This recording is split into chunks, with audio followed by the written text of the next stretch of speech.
Looks like we got 7 people in the house. We're waiting on our guest, Dwaine Hartman. How you doing, everybody?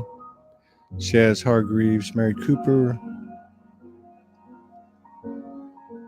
Susan Mason, Candy Lewis, Denise Chadwick, Monica Peterson.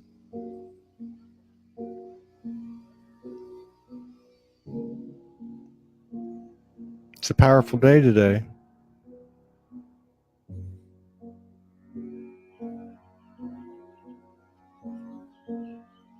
Hello, Tanya Fechner from Humboldt. Suzanne McPherson, see you soon. Looking forward to that.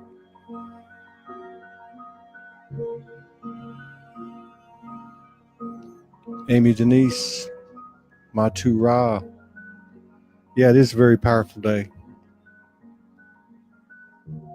It's a good day to take an inventory and go down into the deep recesses of the soul and find those biggest dominoes, the ones that knock down a whole bunch of other stuff.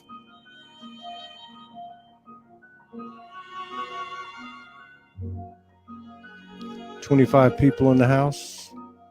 Delia Flores.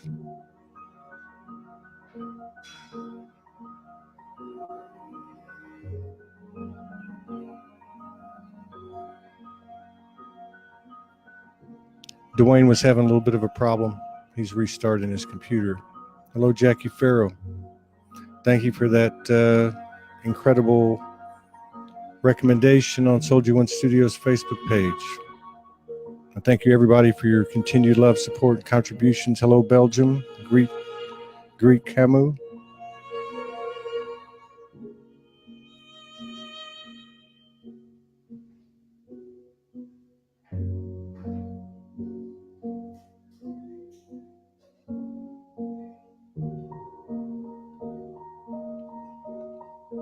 Here's Dwaine now.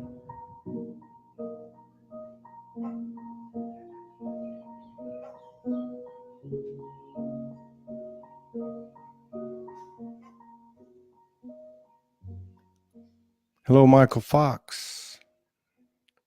Hello, Dwaine Hartman. I told him he was going to come in. He's live already. Yeah, I was just keeping everybody occupied. You can hear me now? Yeah, I can hear you. I could hear you. Okay. Yeah. Ooh, powerful day. We got, let me just pull it up, and I know we're okay, but let me just so I can see the comments. Natalie and Pierre's in the house, and 26 other people. Cool. Yeah. Antoinetta McCarthy. Very powerful. The moon is shining brightly tonight in the UK. Much love. Right on. Kirsty Belleville's here. Thank you, Kirsty, for your continued love, support, and contribution. So many others. Hello, Lawrence Wendell. Good to see you here. Erica Bliss from Northern BC, Canada. Yeah. So, it seems to be a very powerful day. Some people have been prognosticating this time period. One of those is Jason Estes. He says in about 48 minutes, and for the 12 hours from that point, there's a huge Earth reset, a global reset. And I think a lot of people are feeling that energy. I'd like to see what you're feeling. What's been going on with you since the last time we talked a week and a half ago? Well, increase in vibration. It's been really something since 2018 passed away and we came into 2019. It's been a steady incline. Freedom. How about you? Freedom.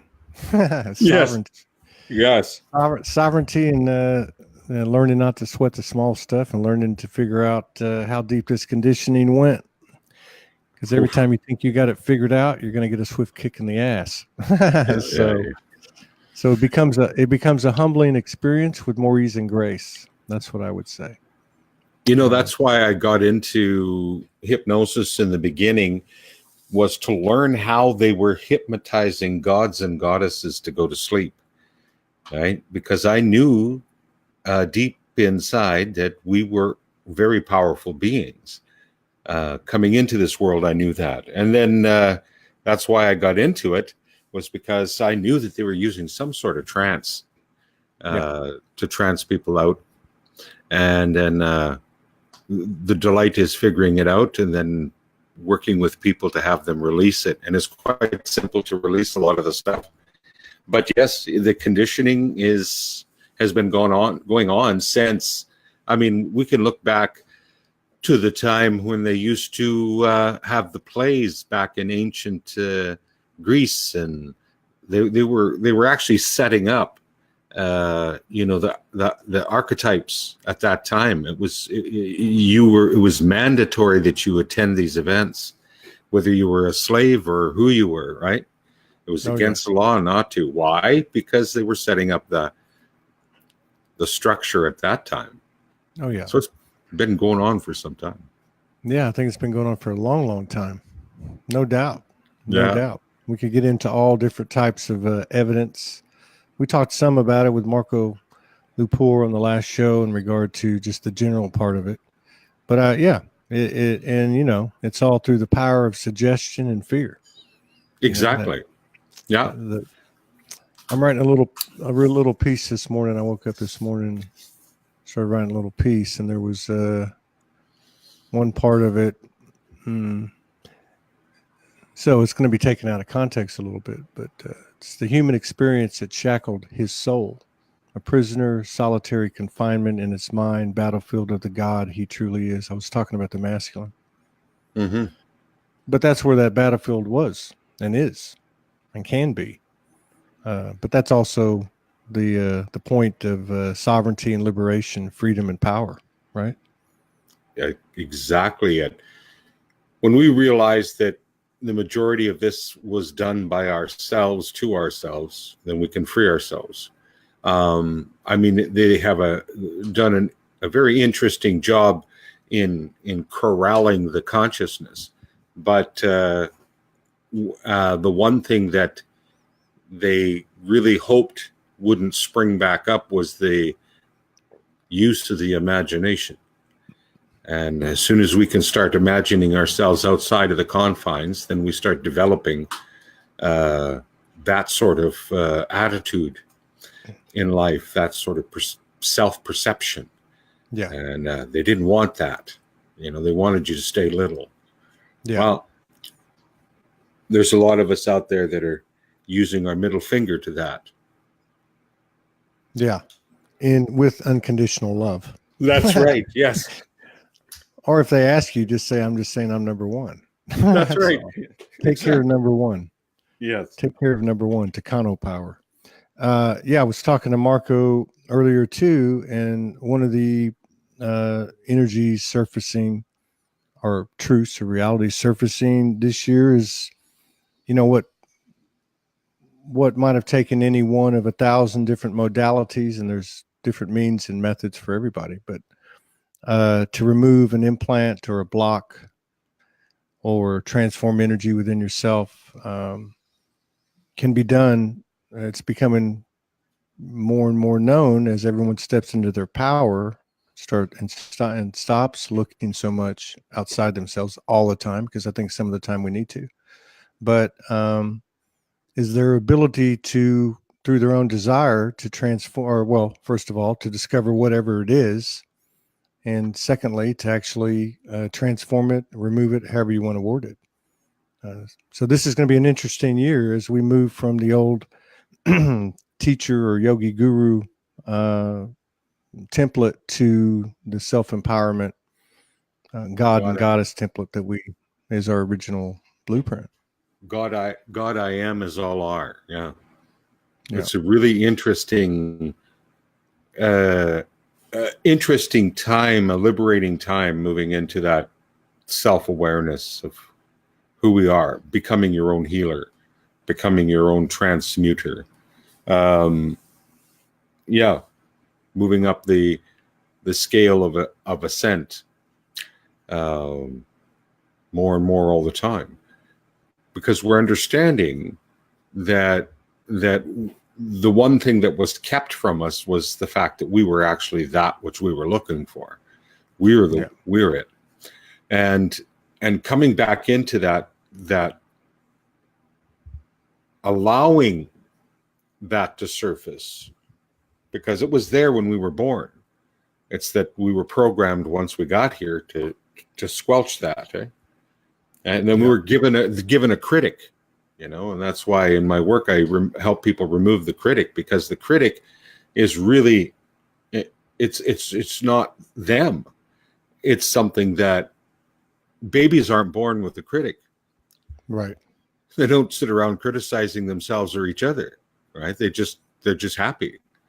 But we learn this critical aspect of ourselves, and to be a critic, and we attack ourselves a lot with that, all the time. As soon as we start moving into any sort of God consciousness, the critic is right there to knock you back. So one needs to remove that critic and get associated with that loving voice inside again to move forward in the work, right? Because it's a real stickler, right? And then get to know that magical inner child, the one that came in here already knowing.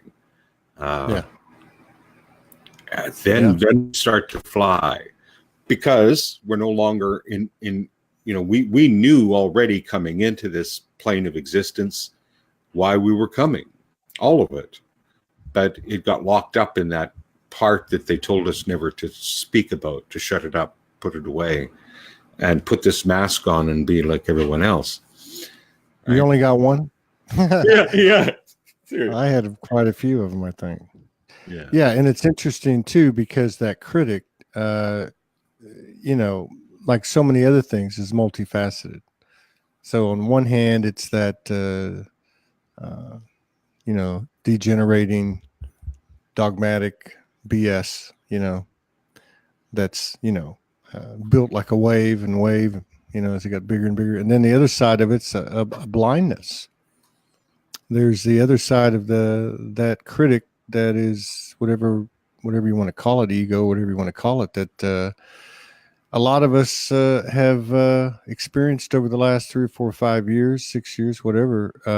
When you start getting downloads and channeling and transmissions and connecting with certain essences or galactic beings, angelics, archangels, it's a very powerful thing, and it's a challenge to the soul, because the ego can try to possess it and control it. So you're seeing a lot of that in the communities, people shedding the labels of, I am this aspect, or I am that aspect, or I was this in a past life. It's a lot of humility surfacing, and I think we all know and should acknowledge in ourselves and others that humility doesn't come easy. It's come through the dedication to the light, to the heart, pure love. I am, you are. And if you're channeling yourself, really. Yeah. Or you're channeling that energy, the energy that we all are. Yeah. The multi universal energy. It contains everything contained within us. If something's not put to sleep, in other words, integrated and balanced, then it's going to be speaking out or projecting, or whatever the case is. I just put a huge one, probably the biggest ever, to bed. Began last night. Yeah. And I think it has a lot to do with my incarnation as a man, as a masculine, and what the collective masculine energy that's in all of us is doing, which is shedding in the most deep way all the intricacies of the false power that that masculine energy was given in this patriarchal system. And that's if you really dig into that, that runs really deep, and every function that you have as a man. or as a woman on the receiving end, or in many cases on the giving end, because you're seeing a lot of masculine energy thrashing about in these communities, male and female. But yeah, you know, these revelations and epiphanies and shifts that have come in 2019 have been deeper, and the shifts, of course, have been more expansive. But they're thought provoking. Well, that's an understatement. They're thought.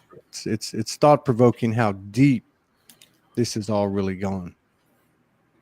But I still feel we've turned the corner. To the core. Who are you? To the core.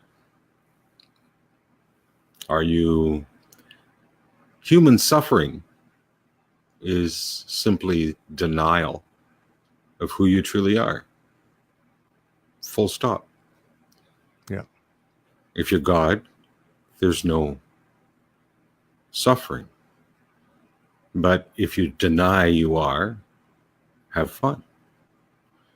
Because it's, the two things that I find in my work that people are deathly terrified of is true enlightenment and true love. Because they both end up being the same thing. Yeah. And in order to have true enlightenment, you shift your identity away from being a man or a man or a woman or anything. You shift it to being that energy of source, right? And so your identity shifts into that, in that growing. The same thing with true love, because true love is really, when you get to the point of true love, it's seeing the source in each other and celebrating that source in each other and being upliftment to that always, right? Yeah. And so true enlightenment, true love scares people a lot. That's how come they're using so much diverting, because we all have the same intuitions. We all know who to go with or who not to go. You know what I mean? Or are you going this way or that way because you want the diversion for a little while longer, right? And that's okay too. That's fine. Just know what you're doing. Yeah. But when you had enough, you had enough. That's right. Exactly. That's what I said last night. I was like, that's enough. I'm done. That's enough. Mm-hmm. Yeah. Enough of this, mind self-copulation. That's just a nice way of saying something with an F-bomb in it. Yeah. So, yeah. It's exciting. It's vital. It's interesting. It's I don't know. These things, these skins peel off of you like a tough skin of a piece of fruit. Yeah. And they, there's both an elation and then there's a somber aspect to it as well, because there's a part of you that has to be respected and loved and honored that's dying because it wasn't there anyway. Yeah. But in some complex paradoxical way it was. But truly it's both I don't say emotions, but both feelings. You're about one of the most humblest men I've ever met. So you've done a lot of work in this. I think I don't know, And that's cool. That's cool that you don't, because sometimes that's the best, right? I'm just doing every day. I don't know. People say to me, this or that or the other. I go, I don't know. I just forge ahead. Well, yeah. Well, I think, I have an advantage, a couple of advantages.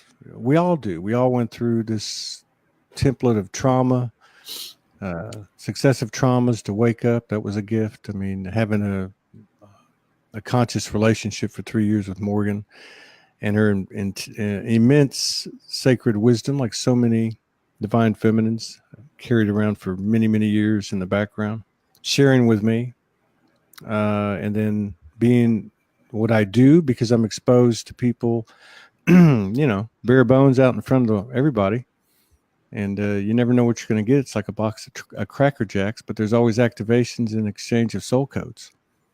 Mm-hmm. So I don't know, but humility, I think, is a beautiful word. I remember the first couple of years I was on the streets, and that was a big, big thing. Humility was a big, big thing, and it wasn't something I said, "Oh, I'm humble." I got on my knees and said, "I'm humble. Please, no more. Don't give me no more." Mm-hmm. But I realized that because I've heard people say that. People say when I've had discussions with them, and this would be private, and they would, without, these are people on my path. I can think of 3 of them right now, and they would say, I'm this or I'm that. I'm pure, in other words, or I'm enlightened, in other words, because I'm so humble. And I'm like going, one thing I learned from the goddess, I learned from Morgan, in the incarnation of the goddess that was sent to me was, if you know it, why do you got to say it? Mm-hmm. Because if you know it, you don't have to say anything. Mm-hmm. You really don't. Yeah. I remember talking with Native elders, and you could tell them the most profound thing, or share with them the most profound thing about multi-dimension or whatever, and they would just look at you and just do this. They'd go,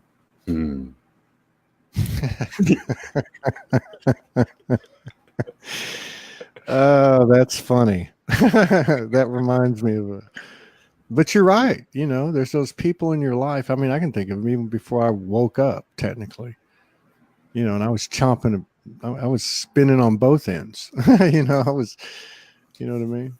Like, total beautiful chaos, but, really getting nothing done. But anyway, yeah, they would have that way of just really listening. And again, they don't have to say anything.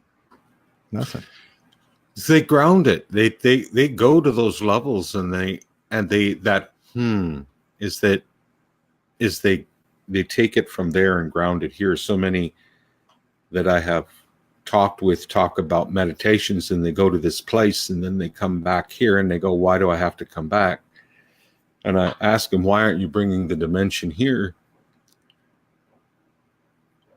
and being it here? Don't leave it there. Bring it here, ground it." That's what I feel the true meaning of grounding is you take that dimension, you bring it here, and then you send it out as far as communication and your way of being, and you practice bringing that here and spreading it out. And this is what I noticed with the elders, is that some of them, is that they have that ability to just bring that in, and it's just normal. Yeah. So it's not exciting. They're not going, "Oh my God, yeah, because that's not it. It's when you bring it home. Yeah. When you bring it home, and it's part of your being. Wow, that just gave me chills. And I'll tell you why, because it's like 2 sides of the same coin. And I've always understood in my own journey that the universe teaches in a beautiful paradoxical manner. And so here we're talking about humility. And typically you would think, if we look back over the past few years, the humility's gained through these traumas and the realizations that circumstances and consequences are the same thing, and it's all your creation. And so you reach up into this, what is first an external, from your mind, an external essence or galactic being or whatever it is, and they start to internalize. And you've been sitting here suffering, as you said, from lack of knowing you're a god or goddess, and creating all this stuff, and you want to get out of here. So you're like reaching up here, and then that begins to take root. And the other side of the coin is the road to humility, when you've got your head in the clouds so much that you don't bring it home, and then you start to realize that the human is the hero, and this is the gift we give to ourselves and to the world and to the universe, is by taking all that multidimensionality and sacred wisdom and Akashic and embodying it here. And let's see what happens on the other side of that equal sign, because I don't think the universe even knows.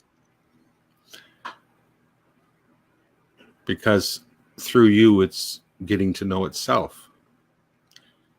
When a long time ago, I think it's a long time ago now. I don't live much in time, so I'm kind of confused by that, but but not too long ago, they retranslated what was said when Moses went to the mountain. Yeah. And we all heard, I am that which I am, is what the burning bush said. But then when they retranslated it, they realized that's not what it said. It said, I am that which I'm becoming. And so if it's becoming, then it means it's evolution. Yeah. And the only way for it to evolve is through you and me, and experiences, and getting to know itself. And so there's a much deeper relationship to source energy than a lot of people realize. It's not just like a Santa Claus up there on a cloud somewhere, that you ask for things. But there's actually a relationship going on between you and source energy, where source is becoming the thing you desire. So you go through it and experience it and send the information back to source. So it's a deeper, beautiful relationship with source energy that we have available to us. Yeah. That's true. Yeah. It's interesting. These sacred texts that have been altered, and maybe some of it was just lost in translation, but doesn't really matter. Doesn't really matter, because the common thread of it all is always there, which is, in everything, and it's all been amplified now in this 2019. Oh yeah. It's like, somebody just made the comment that, something about, leading a double life. Yeah. It almost feels like we're living a double life. And I think that is duality. The duality of this age has been, I can connect to the 5D plus, I can connect to multidimensional aspects, angelics, whatever, but I'm still a human being. So many people on this show have talked about it. They're like, okay, I'm out here and I got to go and be a human. I got to go down to the store and we have these challenges. We have these challenges, and I think now, like to your point, and your comment was, we can now go to the store with all this stuff embodied, instead of going in and leaving it all home and being a human who's like a fish out of water, because he's got this, or she's got this knowledge, but can't share it. But we're sharing it now, and I think that's a big part of this expansion in 2019. One of the big things is that the very thing that was buried when we were young, that very thing that was so buried, that greatness that we are, is still within us. Now, there is a poem that I like to, is it okay if I say a poem? Absolutely. I'm a poet. I encourage you. To see the world in a grain of sand and heaven in a wild flower, to hold eternity in the palm of your hand and infinity in an hour. We're led to believe a lie when we see with and not through the eye, that was born in a night to perish in a night, while the spirit slept in beams of light. describes most of our lives. We are this great being that's inside, that's sleeping in beams of light. Well, there's this double life going on. If listeners, your listeners would just take the time to look through their eyes as the great being, the energy that they are, that can never be destroyed. You have never been born, nor will you ever die. You're eternal. And if you come from that space inside you and look through your eyes instead of with them, if you know what I mean, you look through as that being, the one they told you not to be, the one they told you you're going to get locked up if you repeat about the fairies and about what you're seeing. If you were to look with that part of you, the energy that is you, you're looking as source energy itself. Yeah. You're becoming who you truly are. There was an evolution was way back at the time of Zeus, and you can read up on it. He put humans in a state of hypnosis and split them in two. In my line of work, I see that split. And it's just like one of your people just said. It's like I live a double life. You do. And you're split until you come into that harmony with yourself again. And that's through coming back to your true nature, the true being that you are, that is that energy looking through your eyes. Can you do that? Can you bring the two parts back together again? Right? Yeah. And live as one. But you're going to live from a space of infinity, eternity, and wisdom's going to begin to just flow in because you're not, it's against the law to keep information from you. And you can step into this space inside and just pull that. When I did an interview years ago with John Anthony West, and we talked about the Magical Egypt and the movie he was making, Magical Egypt, and him going into Egypt. And he says, you know, the most fascinating thing is to walk into those libraries, those huge universities that are still there. And people think that they're looking for books and scripts and whatever for this great library, but he says it's all over the walls. But you got to know how to go into a certain frame of mind to receive the information. And that is to undo the duality that's went on. You sit in that space as the great being and just witness the writings, interpretation, because they're there for you. And it's only you that's going to gather the information you need from those walls, right? Yeah. If you just suspend and just wonder like a child what it is, it'll start happening. And then our brain goes from being fractured in science over here, religion over here, creativity over here. It becomes one mind again, where science, religion, and creativity are all one thing, right? Yeah. And that's what they had back then, is they ran their brain that way, right? They ran their mind that way. And if we look through our eyes as that ancient being and just witness them and just wonder what it would mean to me as we're looking at these hieroglyphs, then information starts coming, and that's your direct connection. Yeah. Yeah. And I think we're listening now in situations like that. You know, I think we're listening. And I can remember having a liking to walking into, you know, really old buildings, museums, you know, where they were frozen in time, basically. And as I was growing up, and I would receive information, but I thought it was just me daydreaming. You know, I'm taken back to one now. I can remember very distinctly. It was a house that was built in 1672 or something in a town I went to college in, and it was just a little one-room house. And I remember receiving, you know, just soul memory, and thinking, wow, I got a pretty cool imagination. I had no idea. But I think people are more accepting of that, and that is getting closer to the goddess, or seen through the goddess eyes. Yes.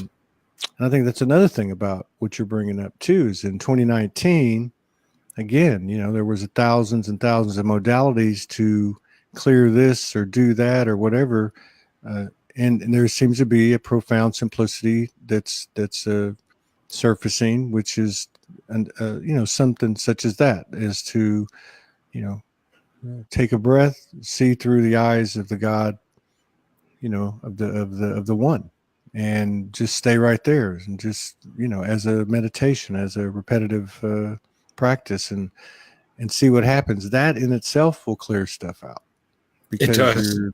yeah, and It does. it's a lot less painful than other ways. Although it's all getting better, right? There was an old set of books that I read. It was called The Life and Teachings of the Eastern Masters. I read that series. It's still, Yeah, what's that? I read that as the Life and Teachings of the Far East, or the Masters of the Far East, something like Yes. that. Yeah. Yeah, it's like 15. Now, Yeah, I remember that. remember that part where they talked about God is all there is? Remember there would be somebody, the horse is acting up and the guy's going to go beat the horse, and Oh somebody yeah. would tap on the window, and from that space of God is all there is, just looking at that fellow, and then he would change, he would soften. Yeah. You see, there's something about, we're talking about the same thing through being the eyes of source. So we all hear about dark energy or this or that or the other. All you have to do is look at it from the eyes of source, and it's going to run, because it knows, dark energy knows it's breaking the law of free will by interfering with you. Yeah. And it's breaking the law of polarity. Like attracts like, and opposites always repel. But it's breaking that law and trying to attract to something that's positive, or interfering with it. So there's two laws on our side that has been since the beginning of ever, that are natural laws. And so when you look at the eyes of source, like as if you're looking at it, this energy, as, what are you doing? It goes, kind of like, oh shit. And then it just takes off, because it realizes that it's interfering with source energy. So it's the same sort of thing as in that set of books when it says God is all there is. And there was absolute miracles were happening in that, with that view. Disaster happening, and then God is all there is, and it would just flow around them and wouldn't hurt them. Yeah. Whatever it was, right? Yeah. So the thing is that the reality we got accustomed to is a phony reality. It isn't the real reality. The real reality, the natural reality, is something that's been overshadowed with this. And as we pop through this overshadowed reality, a lot of this chaotic stuff just starts falling away. Yeah. I think you probably experienced this too, Todd, where the thing that is that something is coming. It's something, whatever it is in your reality, and you're a little bit afraid of it or whatever, like, oh my God, I hope this doesn't happen. And then you stop for a minute and you go and you center, watch it float by, and it doesn't even touch you, because it's all about this emotional state. And our awareness, are we going to feed our awareness to it? Are we going to feed it and let it become alive? Or do we hold our awareness and just focus on forward, and then it drifts by because you're not giving it any energy? I'm telling you, that awareness is something that people really need to study, as far as what it really does. It's as great as the sun within each human being, because it sheds light on any seed and makes it grow. If you have the control of your awareness to shift your awareness to something over here and hold your awareness there, this will disappear. or you can make that more, right? And it's all happening right within us. And we all did that in our past. We held on to something. That big boulder's going to drop on my head. What if it drops on my head? What a boom! And there, yeah. We get to be right every time. Yeah. So exactly. I always say it's like breaking a wild horse. You know, like that wild horse is magic, and then you start to work in tandem with it. Mm-hmm. So we got a unique, interesting question. I'm just going to read it out because for a couple of reasons. From Monica Peterson. Thank you, Monica. How do dragons play into all of this?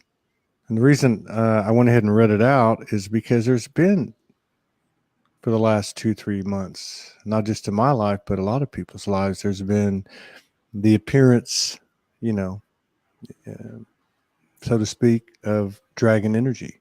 Do you know anything about dragon energy? Not too much. No.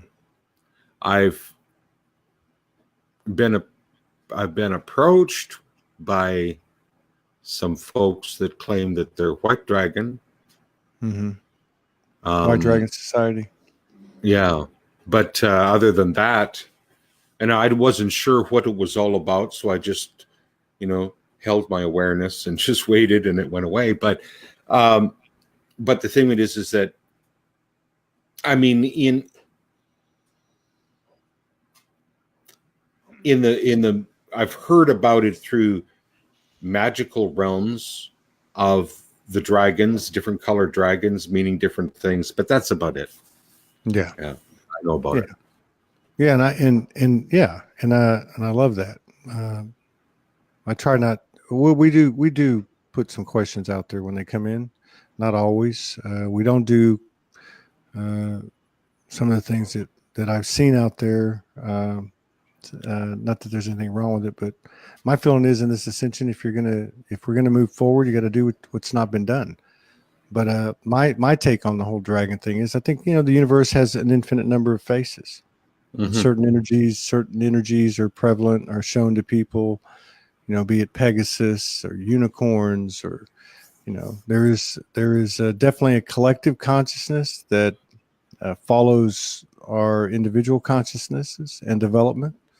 And I can remember reading years ago, back when I read that series of books. I remember reading a book, and a guy was explaining consciousness, explaining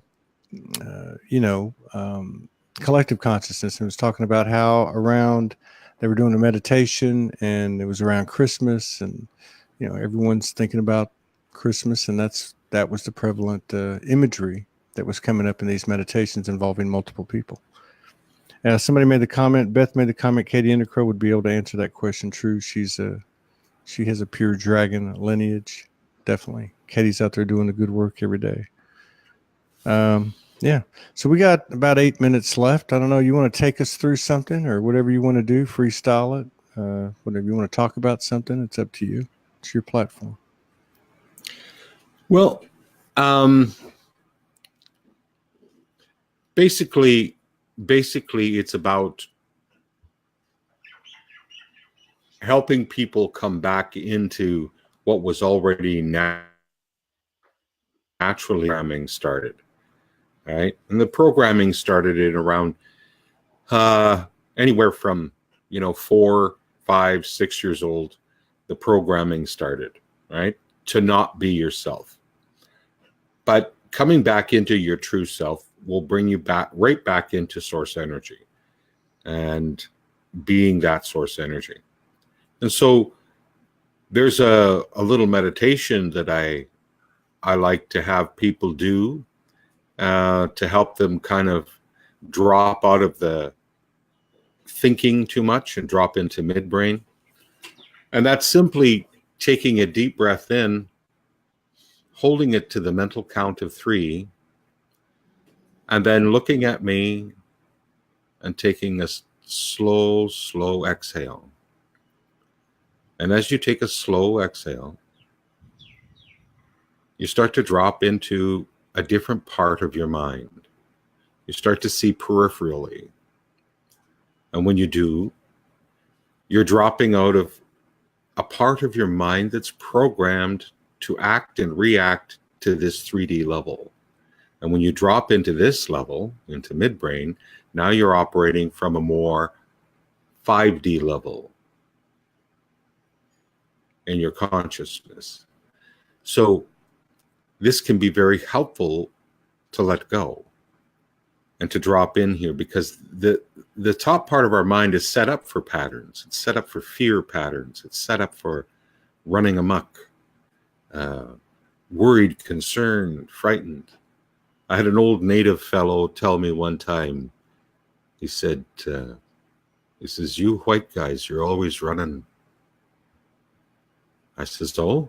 He says, yeah. He says, why don't you take a look? There's no wolf. Slow down. All right?